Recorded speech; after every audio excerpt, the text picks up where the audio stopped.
Баршаңызға қайырлы күн.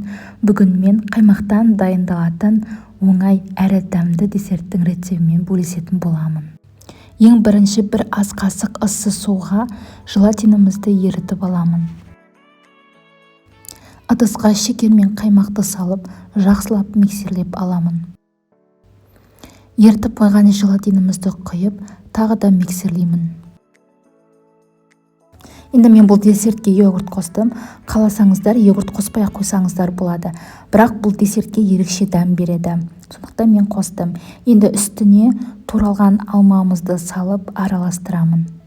Алмадан басқа жеміс-жидектер қоссаңыздар болады. Ол өз еріктеріңіз.